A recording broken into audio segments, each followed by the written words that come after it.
Nous sommes en juin 2024. À Mbodjen, un petit village paisible de la région de Thiès, une découverte macabre allait bouleverser la tranquillité de ses habitants. Le jeune Mustapha Dimé, surnommé affectueusement Jakartaman par ses amis et voisins, venait de disparaître.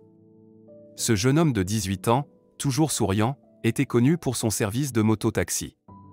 Mais, le 3 juin, son absence inquiéta ses proches. Bassirou Dimé, le père de Mustapha, s'était alarmé lorsque son fils n'était pas rentré après sa sortie nocturne. Inquiet, il avait passé des appels frénétiques, cherchant désespérément des nouvelles. Mais c'était le silence radio. Le lendemain, la découverte du corps calciné de Mustapha dans un champ à Mbodjen choqua tout le village. Les policiers de Tivaouane, menés par le commissaire Ibrahima Diouf, ouvrirent une enquête.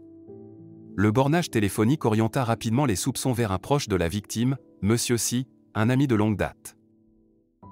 Interrogé par les enquêteurs, Monsieur Si, 25 ans, ne tarda pas à avouer. Son récit était glaçant. Selon ses dires, la nuit du 2 au 3 juin, une bagarre avait éclaté entre les deux amis après une soirée passée dans un bar. Monsieur Si assomma Mustapha, et, dans un acte de barbarie inimaginable, l'aspergea de paille avant de mettre le feu avec un briquet alors que la victime était encore vivante. L'enquête révélera également la participation d'autres individus.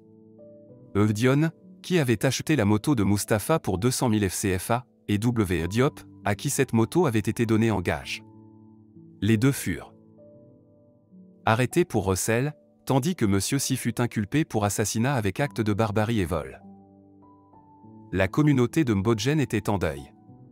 Bassirou Dimé, effondré, racontait les derniers instants passés avec son fils.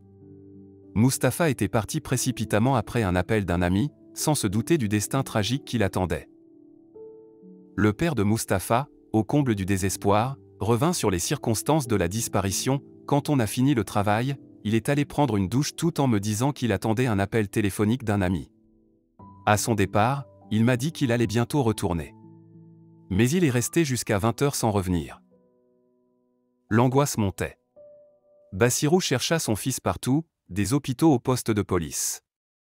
C'est finalement à Tivaouane, devant le commissaire Diouf, qu'il reconnut les affaires de Mustapha, ses chaussures, son casque de moto, et un bracelet. La confirmation de l'horreur. Les funérailles de Mustapha furent un moment de profonde tristesse. Le jeune homme, né en octobre 2004, avait été enterré au cimetière musulman de Mbodjen. Sa courte vie avait été brutalement arrachée dans des circonstances atroces, laissant une famille dévastée et une communauté choquée.